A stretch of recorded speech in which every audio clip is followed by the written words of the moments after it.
Are you prepared for the hour when Vecna/Henry/One's dreaded grandfather clock tolls for you?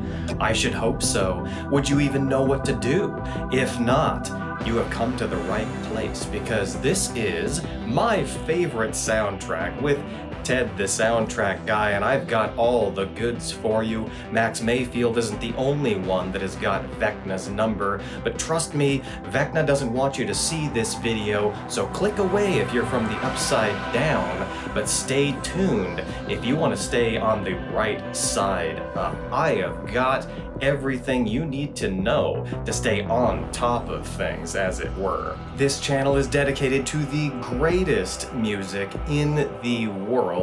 Music so good it has the power to save your life. And that is, of course, film music. And as you can see, I am well armed against the darkness. So join me. We are going to explore and examine the ultimate blueprint to how you can stay on top of things and avoid being sucked into the upside down. We're going to be looking at Max Mayfield's favorite song, Running Up That Hill by Kate Bush, and find out why it is one of the best and most powerful uses of a popular song in a soundtrack ever.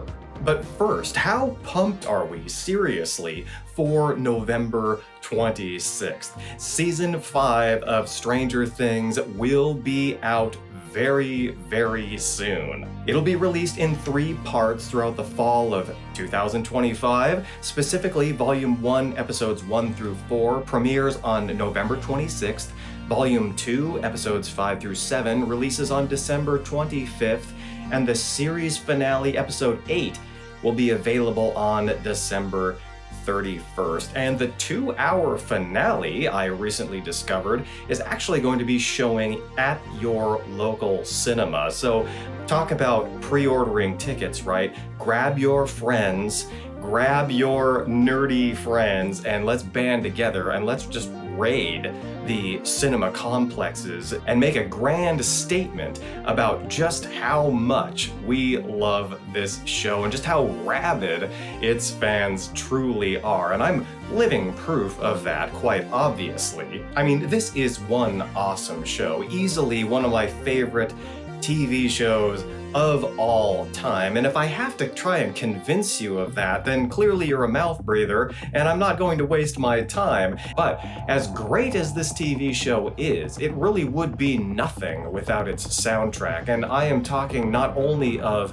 the popular songs from the 1980s that they use heavily in this show, which is just awesome, but I'm also talking about, of course, the original score by Kyle Dixon and Michael Stein. They did such a wonderful job with this music, and of course, I have every single original soundtrack album from the show, and hopefully, we'll be covering every single one of these at some point on Ted the Soundtrack Guy. But for today, we're going to be focusing in on this one popular song by Kate Bush. Now, I'm not going to lie, this is a bit of a rare event here at Ted the Soundtrack Guy, because I generally don't go for the songs, albums, soundtracks if one is available for a motion picture soundtrack, because it's generally not what I'm there for. I'm almost always there for the original score. And so that should tell you all you really need to know about just how good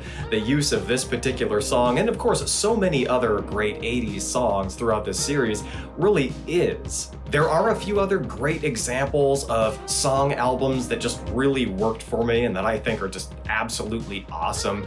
The 1984 song soundtrack album to The Karate Kid, the DCC CD release version of the 1984 soundtrack to The Terminator. The last 5 tracks, I want to say, that are on that particular album are just such awesome 80s vibing stuff. It's so good. I mean, pump your stereo with those tracks. If you haven't heard it, look it up and tell me if I'm wrong. You won't be able to, trust me. And there's another song's soundtrack album that always comes to mind that I think is just absolutely brilliant, and that is the original game soundtrack songs album, the indie songs album for the video game series Life is Strange, in particular, the very first Life is Strange. The first reason why the use of the song Running Up That Hill in Stranger Things is so cool is because it's actually part of the plot. It's not just something that someone happens to be listening to in the background on a boom box or in a car stereo or something like that, which is almost always where you're getting the songs tracks from soundtrack albums when it comes to these kinds of things, but it is a plot device. It's a very vital component to the narrative story of Stranger Things, and there are only a few examples that I can even think of where this comes into play in quite this same way, and one of the most notable would probably have to be Close Encounters of the Third Kind. I mean, right? Seriously, John Williams, the communication scene at the end of that masterpiece of a film, what a cool device to actually use music as part of the plot, as a key component to how things play out, and even, as was stated at the beginning of this video, how they find a salvation or talismanic kind of power in order to fight against the darkness of the Upside Down and Vecna and everything else that's going on in Stranger Things. It's just absolutely rocking cool. And now that I think about it, the parallel between this song in Stranger Things and the soundtrack to Close Encounters of the Third Kind works on a lot of different levels and is particularly apt because of the fact that what in Close Encounters really is going on there. It's a communication issue, right? It starts out scary, really. I mean, you have these alien spacecrafts flying around, and the electronic devices are going crazy, and Barry gets abducted, the little boy gets abducted. There's this threatening, almost maybe menacing element to the first quarter to first half of Close Encounters of the Third Kind, but by the end of it, once communication has been made, once empathy has been found, and that's the key word, that's really where we're going with this particular exploration of Running Up That Hill and the characters and drama involved in Stranger Things, is the concept of empathy, why it's so powerful and why it works and why it has the power to save your life, really, not even just metaphorically, but really save a person's life from the depths of darkness. It's actually a rather incredible thing because we're all searching for connection, real connection to be had, to break down those walls that's keeping us isolated and that's, keeping us down in the depths where our traumas basically are like grasping at our ankles and sucking us into this quicksand place, this place of torment that we've got ourselves into, that all of us can relate to on one level or another. I know we can. And of course, what is empathy without incredible characters? And how is it that we have such wonderful music in films? Well, it's character-centric music. The best of it is, in my estimation, the best film music is film music that focuses on the character, that brings out the character, that explores what is beneath the surface of a character's psyche and all of that. It's all about character. And what is character? I've said this in a previous video. Character is us. That's why we're so attached to these shows and these movies and the novels that we read, and why we can't get enough of it, because character is us, and we all want to be understood, and we all want to find our place, and we all want to heal from the damage that we have incurred from all kinds of different sources of trauma and everything else. We are character. And so that's what this show just does in such a wonderful and fascinating way. And it is just right there in that moment. Episode 4 of season 4, titled Dear Billy, that is my favorite episode in the entire Stranger Things series so far. And there is a good reason for it. The second half of that episode, I cried twice. I cried when Max is reading her letter at her brother Billy's gravesite, and then of course when she is just scarcely rescued from Vecna's clutches with the help of her friends, and of course primarily with the song Running Up That Hill. What did we just get done talking about? The music is intrinsically connected to character, and boy, this show is just rife with great characters, and then attached to that is empathy. That's what makes us care. That's what makes us understand. That's what makes the scary front half of Close Encounters of the Third Kind turn into this beautiful, revelatory moment at the end when connection and understanding is made. And of course, some of my most favorite soundtracks are very character-centric scores. Stuff like A Patch of Blue and Stanley and Iris, and maybe some less obvious things like even First Blood, the very first Rambo movie, and things like Interstellar, even, believe it or not, is written character first. It seems like it's just on this grand galactic scale, which it is, but really at the heart and center of what Hans Zimmer is doing there is, again, character and empathy. And let us not forget one of my favorites from 2025, Michael Giacchino's work for the Fantastic Four, First Steps. That is also written from a character-centric point of view and from a place of deep empathy.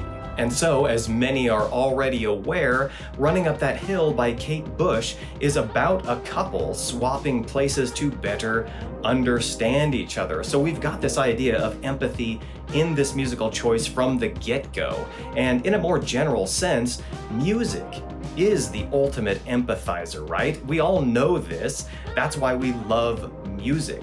When we don't have words, music does. When we're misunderstood, music gets us. It communicates on a level far deeper than words and transcends culture and language barriers. Music really is the heart and soul of what it means to be human. It's who we are. It really has the power to save lives. And there again, we've got that close encounters element, right? With music being able to transcend cultures and even transcend the communication barrier between, a human race and an alien race. And so that's where we're at with Stranger Things and these characters, these nerds. I love how Stranger Things normalizes these nerds and all of these outcasts. They're just wonderful, beautiful characters. They're just so great. And then it's juxtaposed with a few characters who are the polar opposite of what I'm talking about here in terms of having an empathetic heart. Like Jason Carver is probably the front runner, I would say, of the unsympathetic person, the person that's not able to empathize, the ignorant, closed-minded, bigoted person. And then of course he has this power too behind him because he manages to galvanize so much of Hawkins against Eddie Munson and the Hellfire Club and to go after them. And so you've got this really interesting polar opposites, right? We can see the empathetic side, those people that are searching to understand each other and to bridge gaps. And then this other side, the upside down. Vecna's there, of course, and Papa. To a lesser degree, I think that he's kind of a tragic figure more than perhaps these other two, Henry and Jason. But the point is that this idea of empathy is just running through the heart of why this scene is so powerful, why this scene just honestly has made so many people bawl on reaction videos across the internet. And in terms of the way Running Up That Hill is directly affecting Max as a character, she's listening to this song on her Walkman, even before the scene that we're focusing on, in order to create a safe space. And this is a melody that's used as a lifeline to pull her out of Vecna's trance by reminding her of her friends and her will to live. It's literally, like I had said, a talisman. And I can't tell you, I spent countless hours when I was younger, growing up in high school, with my headphones on. I had a little cassette Walkman back in those days. Believe it or not, for a lot of you young people, you might not even believe that such a thing existed, except it's accurate in Stranger Things what Max is using, those cassette Walkmans. I had one But boy, listening to my favorite soundtracks, and it got me through so many extremely dark times, and I'm nothing special. The reason I'm making this video and emphasizing these points about this particular music and why this works so well and why this is so amazing and impactful and has really made waves through the culture is because I know that I'm not alone. I know all of you out there have gone through these things and have been in these dark places, and that your favorite music, your favorite songs have actually pulled you out and up from the abyss and have actually even rescued and saved your lives. It certainly has me. And Eddie Munson's character is another great example of this, where his music, as his rock star music there is used also in Stranger Things season 4, saves not only him, but he sacrifices himself using it to save his friends. It's just, music has the power to do these things to our hearts and our souls. That's why it is so enduring. That's why it is worth talking about and emphasizing on this channel and amongst ourselves, because it's an exploration of who we are. This is really the deepest we can even get in this sphere. I'm convinced of it, is where music takes us and what music is for us and how it affects us. I cannot tell you how many times I have been saved listening to film music, and not just film music. I'm a big fan of the 1980s band Men at Work and some other things too. Bonnie Tyler, talk about a rock goddess voice. She has got one of the most incredible voices for 80s rock and rock in general. These songs and this music, really, it's that important. I believe in it with all my heart. Soundtracks in particular, take my word for it, soundtracks are what does it. They transcend communication and they bring us to that point where a real close encounter of the third kind, contact, is made, and we can find peace within ourselves and amongst each other. Thank you very much for joining me today on My Favorite Soundtrack with Ted the Soundtrack Guy. We'll see you next time, and in the meantime, happy listening.